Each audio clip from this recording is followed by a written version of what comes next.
فطارنا النهارده فطار اليوم ال11 في شهر رمضان. عايزه اقول لكم الايام جرت بسرعه الصاروخ.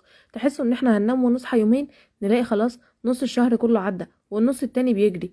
يلا ربنا يعود علينا بالخير واليمن والبركات ويخرجنا منه كده مقبولين كده مش مرفوضين يا رب، اللهم امين، ويقبل لنا كل الدعاوي اللي احنا قلناها.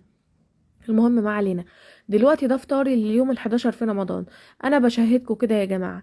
دلوقتي انا عامله سلطه، عامله طحينه، عامله كفته وفراخ مشويين على الفحم، كمان عامله رز بسمتي بس عاملاه بالقرنفل والمرقه وبس كده. سلفتي بقى بتتريق ومش عاجبها، بتقولي الناس بتاكل المشاوي ديت بعيش وسلطه وطحينه والموضوع انتهى، انت عامله رز بسمتي طيب ما عملتيهوش ليه بالخلطه؟ علشان انا جوزي الخلطه هتتعبه في رمضان، مش هعمله.